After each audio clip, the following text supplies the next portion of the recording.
नमस्कार, golden globe के news channel पर हम आपका स्वागत करते हैं। आज हमारे साथ हैं जिला पंचायत के चेयरमैन प्रतिनिधि श्री माजिद अली साहब।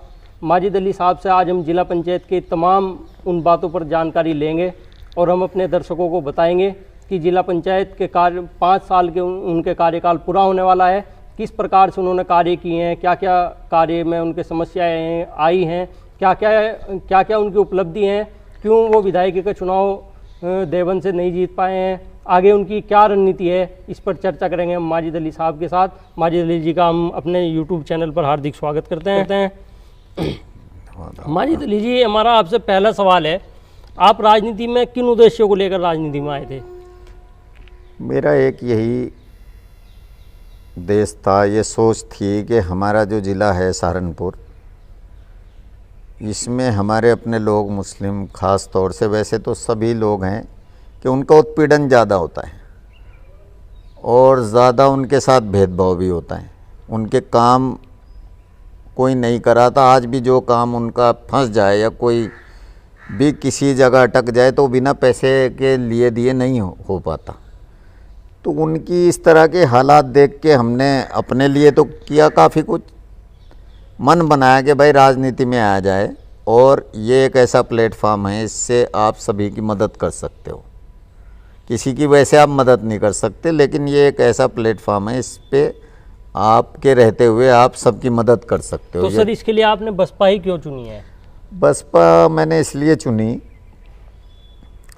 कि बसपा के जो लोग हैं दलित समाज के, वो भी बेचारे उसी उत्पीड़न के शिकार हैं, और हम जो है मुसलमान जो दबे कुचले मुस्लिम हैं, छोटी कास्ट के हैं, वो भी उसी के शिकार है। उनके भी साथ भेदभाव है और हमारे साथ भी है। अगर हम दोनों एक साथ मिल जाए, इकट्ठा हो जाए, तो हम राजनीति में एक अच्छा प्लेटफॉर्म बना सकते हैं और जीत सकते हैं। तो सर, जैसे अभी एक मुद्दा चला था सीएए का नेशनल लेवल पर, उसमें आपकी मुखिया का कोई खास बयान नहीं आ पाया, कोई मुस्लिम के पक्ष में उन्होंने कोई बात नहीं कह पाए? नहीं, उसका तो मुझे जानकारी नहीं, लेकिन हम लोग बिल्कुल खुल के और पूरे उसके ताकत के साथ विरोध में रहे कि ये सही नहीं, ये एक जाति के साथ भेदभाव वाली बात है, ऐसा देश में नहीं होना चाहिए। संविधान इसकी किसी को भी इजाज़त नहीं देता। वो जो आप कह रहे हैं उस बारे में मुझे मुखिया की इतनी जानकारी नहीं है, वो आपको ज़्यादा अच्छा सर, होगी। आपकी पत्नी जिला पंचायत की चेयरमैन है। जिला पंचायत, जब आप जिला पंचायत के चेयरमैन आपकी पत्नी बनी, उस समय पे सरकार, सपा की सरकार यहाँ पर चलती थी।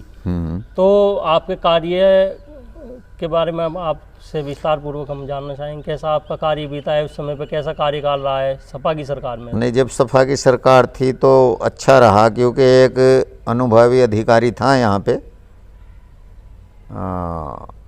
उसने ठीक काम किए और हम काम कराने में फ़ख्र महसूस किया, क्योंकि सीसी के काम भी हुए, सारे ही काम हुए।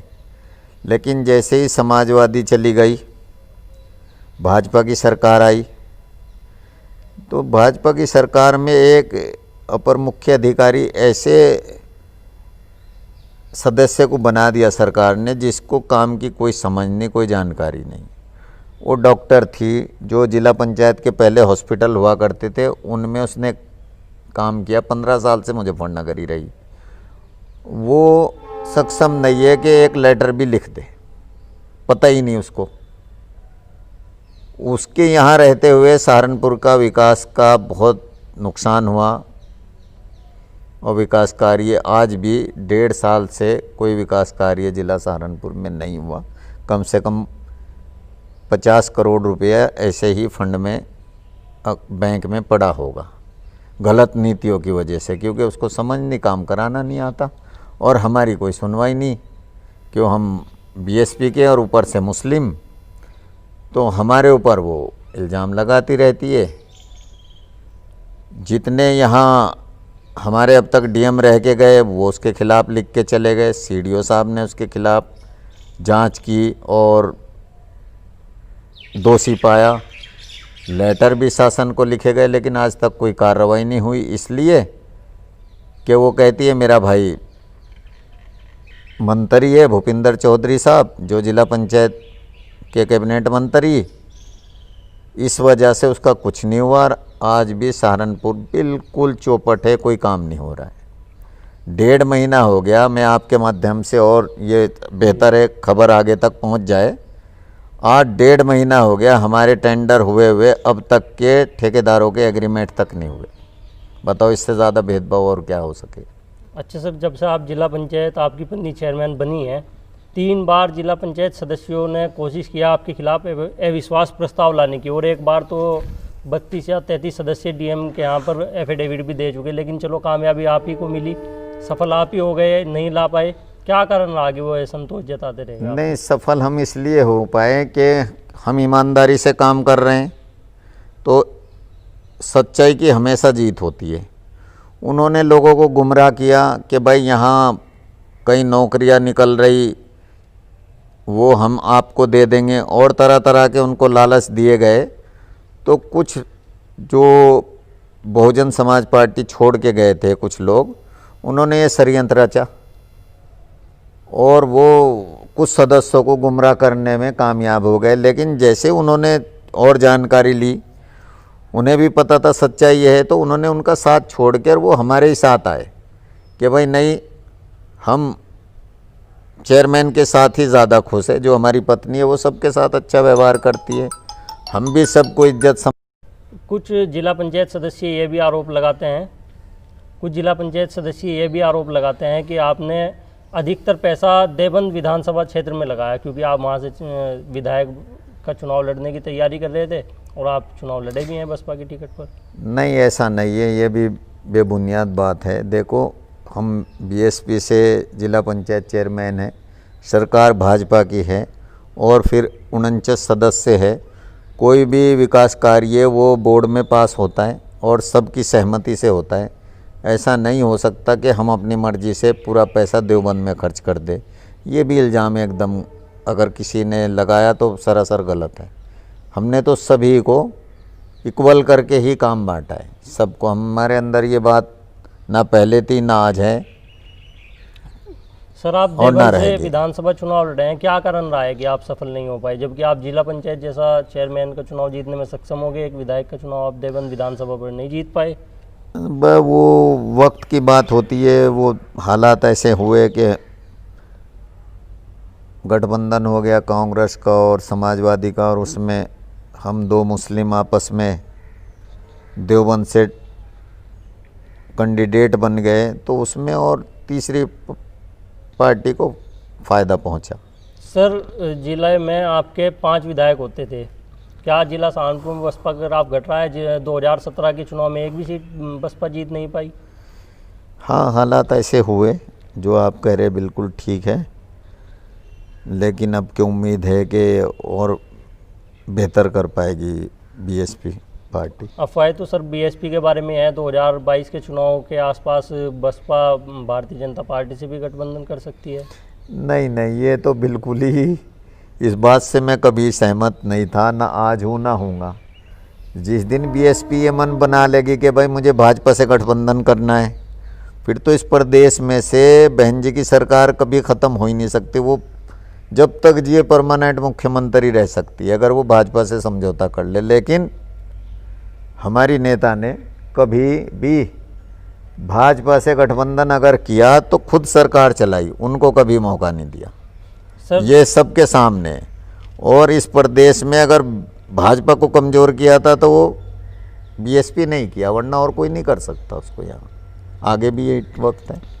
सर, 2019 में जो आपका सपा के साथ गठबंधन हुआ है, क्या बसपा को उसका फ़ायदा मिला है? नहीं, उसमें तो दोनों ठीक ही रहे। वो बड़े उसकी बात है उन लोगों की, वो जो हमारे नेताओं को ठीक लगा वो किया उन्होंने। क्योंकि सहारनपुर भी लोकसभा आप जीत गए। नहीं, यहाँ तो हमने जीतना ही था, क्योंकि बसपा का कैंडिडेट है, वोट भी ज़्यादा है, और फिर गठबंधन था, तो यहाँ जीतना बहुत आसान था। क्योंकि सर 2014 को तो जीत नहीं पाई थी ना बसपा चुनाव। 14 के अलग हालात थे और 19 के अलग, हर चुनाव अलग अलग। उसके बाद उपचुनाव हुआ, 2019 के तुरंत बाद उपचुनाव हुआ सहारनपुर ज़िले में, गंगो विधानसभा पर आपके कैंडिडेट जमानत भी नहीं बचा पाए। उसकी मुझे इतनी वो नहीं, मैं गंगों पे इतना ध्यान नहीं रहा, हम लोग तो यहीं सहारनपुर में रहे, उसकी नहीं मुझे जानकारी। अच्छा सर, जैसे ही जिला पंचायत का अविश्वास प्रस्ताव आया था, अविश्वास प्रस्ताव के कुछ दिन बाद एक जिला पंचायत सदस्य ने आप पर आरोप लगाया था दबंगई करने का, आपके ऊपर रिवॉल्वर तानने का, इस तरह का एक आरोप लगाया था। नहीं, वो तो सरासर झूठ था। उसमें जो हमसे हमारे सामने जो कैंडिडेट बने थे अविश्वास प्रस्ताव में, वो तो उन्होंने षड्यंत्र रचा था, क्योंकि सदस्यों के पास जाना आना तो रहता है। हम भी गए उनके यहाँ चाय पी के, हमारा एक सदस्य उधर ही विशाल चौधरी, उसके यहाँ गए, उनका गांव पास में ही है, उसने कहा चलो इनके यहाँ भी चाय पी लेते। और भी लोग थे हमारे साथ, चाय पी, उनके वालिद साहब ने चाय पिलवाई, बैठ के बिल्कुल अच्छे से बातचीत हुई सबके साथ, और हमने यही दावत दी उनको कि भाई अविश्वास प्रस्ताव लेके आए थे, लेकिन उसमें आप पराजित हो गए, हार गए, हम जीत गए, उसके बावजूद आप आइए, बोर्ड में जैसे था ऐसा ही रहेगा और हम आपको बिल्कुल बराबर से काम देंगे, हमारे मन में कोई भी इस तरह की बात नहीं है। लेकिन जो कैंडिडेट बने थे उन्हें वो बात नागवार गुजरी, तो उन्होंने वो षड्यंत्र रचा कि भाई इस तरह का इल्ज़ाम लगा के और दोषी ठहराया जाए चेयरमैन के पति को। और वो सीओ ने जांच की उसमें, और सीओ ने पाया कि वो बिल्कुल मनगढ़ंत कहानी है, कुछ ऐसी घटना घटी नहीं थी गांव में। सब ने उसका खुलासा कर दिया कि जी आए थे ज़रूर, लेकिन यहाँ तो कोई इस तरह की कोई बात हुई नहीं, यहाँ तो अच्छी तरीके से बैठ के चाय पी के सबसे मिल के चले गए, ये बात थी। अच्छा सर, जिला पंचायत में ये भी सुना गया है जब से आप चेयरमैन बने आपने बहुत ज़मीनों को जो अवैध रूप से कब्जे थे उन्हें मुक्त भी कराए हैं, कब्जा मुक्त भी कराए हैं। हाँ, वो हुआ कि जो हमारी किन ज़मीनों को मुक्त कराए हैं सर? हमारी गलेड़ी में थी वो, कराई सरसावा में थी वो भी हुई, एक यहाँ थी रामपुर में, और विकास उसकी थी जो एग्रीकल्चर लैंड, वो भी हुई। हमने उन सब की तार बाड़ करा के, और अब वो जिला पंचायत के अंडर में है। लेकिन हमें एक बात का अफसोस है कि जो अपर मुख्य अधिकारी अनुभवी नहीं है, उसको समझ ही नहीं है, उसकी वजह से हम कुछ नया सहारनपुर में नहीं कर पाए जो हम करने की पूरी कोशिश कर रहे थे।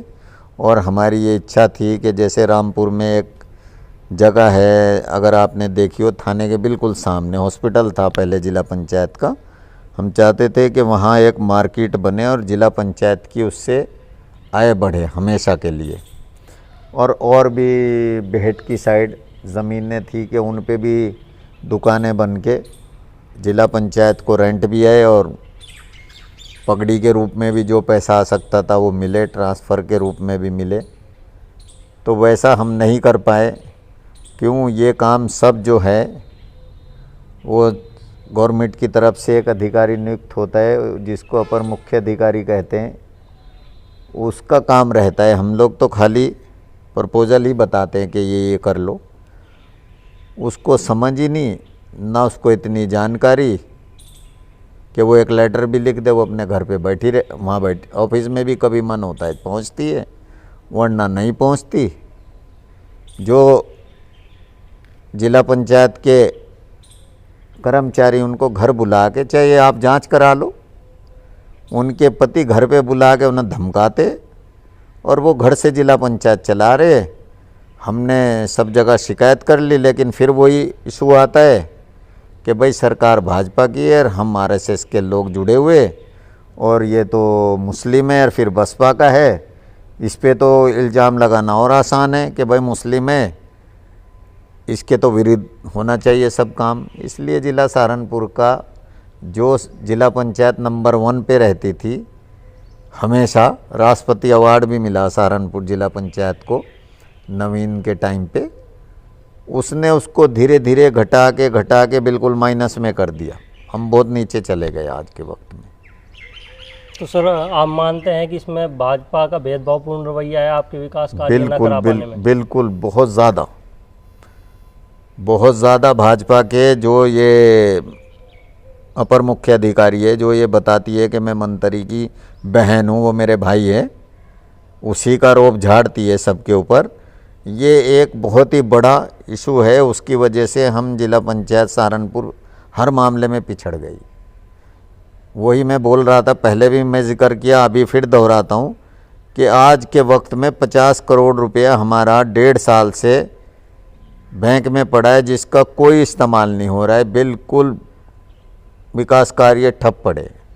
1.5 महीना हो गया टेंडर हुए, जबकि टेंडर जो हुए वो एसडीएम की मौजूदगी में हुए और एक आईएएस अधिकारी था हिमांशु जी, उनकी मौजूदगी में हुए, फिर खुले भी उन्हीं की मौजूदगी में।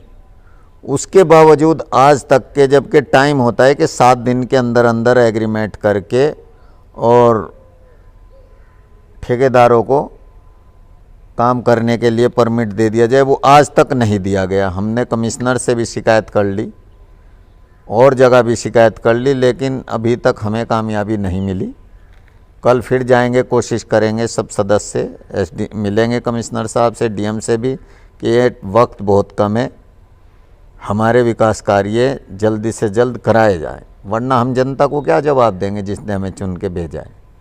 सारे सदस्य इस बात से परेशान हैं, ठेकेदार परेशान हैं कि उन्होंने कुछ काम उन्होंने कर भी दिए, उनको भी ब्लैकमेल किया जा रहा है, उनके साथ भी भेदभाव हो रहा है। अच्छा सर, जैसा आप बसपा के जिला पंचायत चेयरमैन हैं और भारतीय जनता पार्टी के भी सदस्य हैं बोर्ड में, तो आपने उनके साथ भी कुछ भेदभाव रवैया अपनाया? नहीं, हम सब आपस में सदस्य बिल्कुल ठीक तरीके से काम करते हैं और कभी ऐसा नहीं हुआ कि उनके साथ भेदभाव हो। मिलजुल के काम करते हैं हम आपस में, हमारे कोई ऐसी बात नहीं।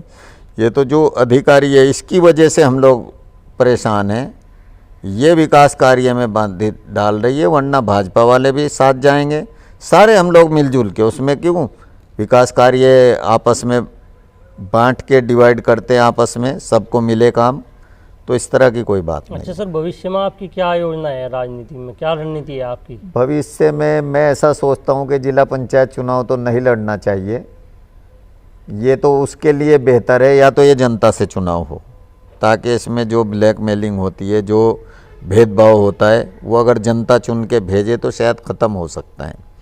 और दूसरे नंबर पे फिर जिसकी सत्ता होती है वो बहुत ज़्यादा भेदभाव करता है, विकास कार्य नहीं करने देते। तो मेरा तो खुद का ऐसा मानना है कि मैं तो जिला पंचायत चेयरमैन नहीं लड़ूंगा, ना अपनी वाइफ को लड़ाऊंगा। हाँ, विधायकी के लिए हम लोग ज़रूर चुनाव लड़ेंगे, अगर पार्टी कहीं से भी हमें टिकट देगी, ज़िले में जहाँ से भी पार्टी को ठीक लगेगा। विधायकी का हमें लड़ना है, इसलिए कि विधायक का एक अपना टैप होता है, उसके लिए विधानसभा है, विधानसभा में जाके अपनी बात रख सकता है, लोकसभा में जाके अपनी बात रख सकता है जो एमपी हो। लेकिन जिला पंचायत चेयरमैन तो बेचारा बस मोहर है, अपनी शिकायत किससे करे? डीएम से कर सकता है या कमिश्नर से, वहाँ कोई सुनवाई नहीं होती, वहाँ उसी की सुनवाई होती है जिसकी सरकार है। आज हमारे साथ हैं माजिद अली साहब, उनसे हमारी विस्तार पूर्वक चर्चा हुई। भविष्य में फिर इनसे बात करेंगे। तो